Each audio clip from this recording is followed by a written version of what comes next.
Hi, it's Sue. Thanks for joining me for today's Bible reading for May 21st. And welcome to a fresh new book in the Bible. We're starting the book of Ezra. There are only 3 days worth of reading in this book. This is one of my favorite books. I love, love, love this book.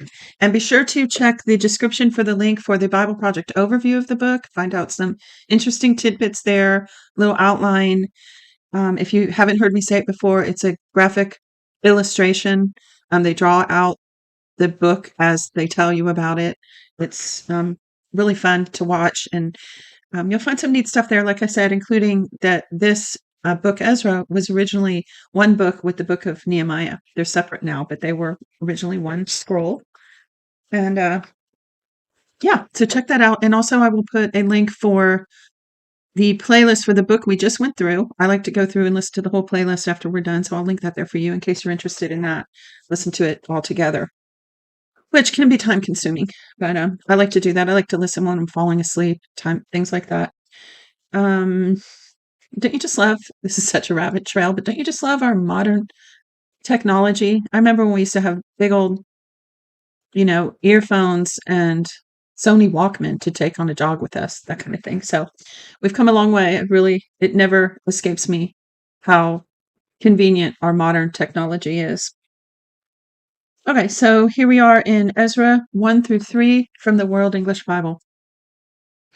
Now in the first year of Cyrus, king of Persia, that Yahweh's word by Jeremiah's mouth might be accomplished, Yahweh stirred up the spirit of Cyrus, king of Persia, so that he made a proclamation throughout all his kingdom, and put it also in writing, saying, Cyrus, king of Persia, says, Yahweh, the God of the heaven. Now there's a footnote by a couple of these. Let me stop before we get much further. Get some context here. So it's footnote by Yahweh, which just says the usual about it. It's God's proper name, sometimes rendered Lord. And then it says Yahweh, the God of heaven, footnote, Elohim. Okay. All right. For those people that are names of God nerds, that's a whole interesting study in itself. All right, verse 2, Cyrus, king of Persia, says, Yahweh, the God of heaven, has given me all the kingdoms of the earth, and he has commanded me to build him a house in Jerusalem, which is in Judah. Whoever there is among you, of all his people, may his God be with him, and let him go up to Jerusalem, which is in Judah, and build the house of Yahweh, the God of Israel. He is God, which is in Jerusalem. Now remember that they have been in exile, and he's sending them back to begin the rebuilding, to the way I understand it. Correct me if I'm wrong. Feel free to comment. I'm just thinking out loud here as we read through. Verse 4, Whoever is left in any place where he lives, let the men of his place help him with silver and with gold, with goods and with animals, in addition to the freewill offering for God's house, which is in Jerusalem. Then the heads of fathers' households of Judah and Benjamin, the priests and the Levites, all whose spirit God had stirred up to go up, rose up to build Yahweh's house, which is in Jerusalem.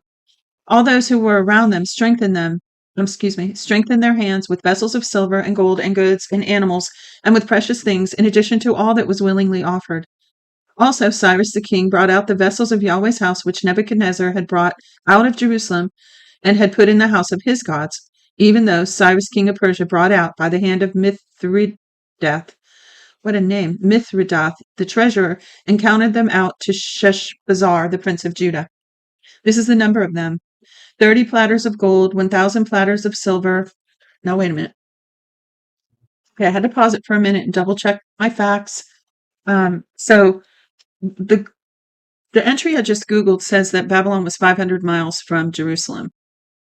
Now, I thought I had found something before that was a little different, but either way, it's a ways, right? That's how far they had taken all these items that they had taken out of the temple when they destroyed it. Nebuchadnezzar had done that 586 BC when he destroyed it. And so this is decades later, and Cyrus is sending all these items back. So again, we were in the middle of numbering them: 30 platters of gold, 1,000 platters of silver, 29 knives, 30 bowls of gold, 410 silver bowls of second sort, and 1,000 other vessels. All the vessels of gold and of silver were 5,400. Sheshbazzar brought all these up when the captives were brought up from Babylon to Jerusalem. Now these are the children of the province who went up out of the captivity of those who had been carried away, whom Nebuchadnezzar the king of Babylon had carried away to Babylon, and who returned to Jerusalem and Judah, every one to his city. So they're finally free to go back. This is, this is a whole new generation of people, but they had heard all the stories. They had maintained to a degree their identity as the children of God. So it says, everyone to his city who came with Zerubbabel, Jeshua, Nehemiah, Sariah, Realiah, Mordecai, Bilshan, Mispar, Bigva, Rehum, and Bana. The number of the men of the people of Israel, the children of Parash, 2,172. The children of Shephatiah, 372. The children of Era, 775. The children of Pahath Moab, of the children of Jeshua and Joab, 2,812. The children of Elam, 1,254. The children of Zetu, 945. The children of Zakai, 760. The children of Bani, 642. The children of Babai, 600. Babai, 623. The children of Asgad, 1,222. The children of Adonikam, 666. The children of Bigvai, 2,056. Anybody keeping count here? The children of Adin, 454. The children of Adar of Hezekiah, 98. The children of Bezai, 323. The children of Jorah, 112. The children of Hashum, 223. The children of Gibbar, 95. The children of Bethlehem, 123. The men of Netophah, 56. The men of Anathoth, 128. The children of Asmaveth, 42. The children of Kiriath Arim, Shafira and Beeroth, 743. The children of Ramah and Geba, 621. The men of Michmas, 122. The men of Bethel and Ai, 223. The children of Nebo, 52. The children of Magbish, 156. The children of the other Elam, 1,254. The other Elam, what is that? That's interesting. The children of Harim, 320. The children of Lod, Hadid, and Ono, 725. You may recognize a lot of these places from other stories in Scripture. The children of Jericho, 345. The children of Sanaa, 3,630. The priests. The children of Jedediah and the house of Jeshua, 973. The children of Immer, 1,052. The children of Pashur, 1,247. The children of Harim, 1,017. I'm speaking quickly so we can get through this list. The Levites, the children of Jeshua and Kadmiel, of the children of Hodaviah, 74. The singers, the children of Asaph, there's Asaph again, 128. The children of the gatekeepers, the children of Shallum, the children of Adar, the children of Talmon, the children of Akub, the children of Ahitita, the children of Shobai, in all, 139. I guess that's all the singers. Yeah, I guess. The temple servants, the children of Zia, the children of Hasupha, the children of Tabaoth, the children of Keros, the children of Siha, the children of Padan, the children of Lebanah, the children of Hagabah, the children of Akub, the children of Hagab, the children of Shamle, the children of Hanan, the children of Giddel, the children of Gehar, the children of Reiah, the children of Rezin, the children of Nakoda, the children of Gazam, the children of Uzzah, the children of Paseah, the children of Besai, the children of Asna, the children of Benumin, the children of Nephizim, the children of Bakbuk, the children of Hakufa, the children of Harhur, the children of Bazluth, the children of Mahida, the children of Harsha, the children of Barkos, the children of Sisera, the children of Tema, the children of Neziah, the children of Hatifa, the children of Solomon's servants, the children of Sotai, the children of Hasaphareth, the children of Peruda, the children of Jala, the children of Darkon, the children of Giddel, the children of Shephatiah, the children of Hatil, the children of Puckereth, Hazabaim, the children of Ami. All the temple servants and the children of Solomon's servants were 392. This is a lot of folks. These are all the ones going back, right? From Babylon to Jerusalem and Judah. Is that right? I don't remember what we read now. These were those who went up from Tel Melah, Tel Harsha, Cherub, Adan, Immer, but they could not show their fathers' houses and their offspring, whether they were of Israel. The children of Deliah, the children of Tobiah, the children of Nekoda, 652. Of the children of the priests, the children of Habiah, the children of Hakkoz, the children of Barzillai, who took a wife of the daughters of Barzillai, the Gileadite, was called after their name. These sought their place among those who were registered by genealogy, but they were not found. Therefore they were deemed disqualified and removed from the priesthood. The governor told them that they should not eat the most holy things until a priest stood up to serve them with the Urim and the Thummim. The whole assembly together was 42,360, in addition to their male servants and their female servants, of whom there were 7,337, and they had 200 singing men and singing women. Their horses were 736, their mules 245, their camels 435, their donkeys 6,720. So obviously they favored donkeys. Some of the heads of fathers' households, when they came to Yahweh's house, which is in Jerusalem, offered willingly for God's house to set up in its place. They gave according to their ability into the treasury of the work 61,000 derricks of gold. Let's see how much that is. See, I'm using my phone again. I can look it up. A derrick was a gold coin issued by a Persian king weighing about 8.5 grams or 0.27 troy ounces. And 5,000 minas of silver, 100 priests' garments, and 100 priests' garments. I'm not going to look them all up. So the priests and the Levites, with some of the people and the singers, the gatekeepers and the temple servants, lived in their cities, and all Israel in their cities. When the 7th month had come and the children of Israel were in the cities, the people gathered themselves together as one man to Jerusalem. Then Jeshua, son of Jozadak, stood up with his brothers the priests, and Zerubbabel, the son of Shealtiel, and his brothers, and built the altar of God of Israel, to offer burnt offerings on it, as it is written in the law of Moses, the man of God.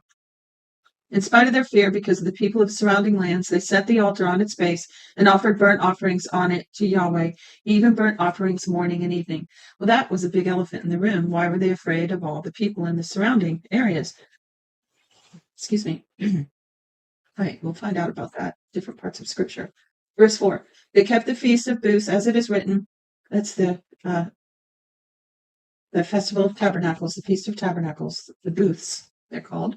So they kept the Feast of Booths as is written, and offered the daily burnt offerings by number, according to the ordinance, as the duty of every day required. And afterward the continual burnt offering, the offerings of the new moons, and all the set feasts of Yahweh that were consecrated, and of everyone who willingly offered a freewill offering to Yahweh. From the first day of the 7th month they began to offer burnt offerings to Yahweh, but the foundation of Yahweh's temple was not yet laid. They also gave money to the masons and to the carpenters. They also gave food, drink, and oil to the people of Sidon and Tyre to bring cedar trees from Lebanon to the sea, to Joppa, according to the grant that they had from Cyrus, king of Persia.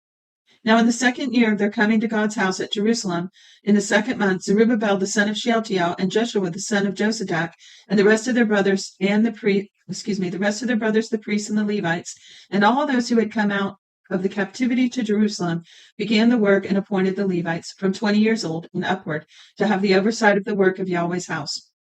Then Jeshua stood with his sons and his brothers, Kadmiel and his sons, the sons of Judah, together to have the oversight of the workmen in God's house. The sons of Henadad with their sons and with their brothers the Levites.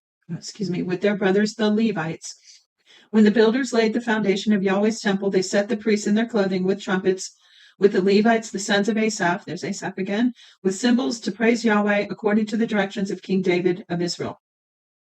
They sang to one another in praising and giving thanks to Yahweh, for he is good, for his loving kindness endures forever toward Israel. All the people shouted with a great shout when they praised Yahweh, because the foundation of Yahweh's house had been laid. How about that? That was probably an awesome moment. Let me go back that. They met, they had, excuse my scratchy throat. When they had laid the foundation, they set the priests with their clothing, and the Levites and the sons of Asaph with cymbals. They praised Yahweh, said worship service here, and they sang David's psalms, and then they shouted with a great shout and praised Yahweh. How about that? I love that. But many of the priests and Levites and heads of the fathers' households, the old men who had seen the first house, when the foundation of this house was laid before their eyes, wept with a loud voice. Many also shouted aloud for joy, so that the people could not discern the noise of the shout of joy from the noise of the weeping of the people. For the people shouted with a loud shout, and the noise was heard far away. And that's it for today's reading. Be sure to go look at that Ezra, Nehemiah Bible Project overview of this book. It will really bless you. It's very helpful. I think in all the ones that all of what I have learned from Bible Project so far, I think I've only found one thing that I didn't disagree with. I love those guys. They're great. They just make it simple and entertaining even to learn this Bible Bible basics, I guess I would call it. So, yep, and there are other links there in the description as well, including how to get your free 1-year Bible. Till next time, shalom.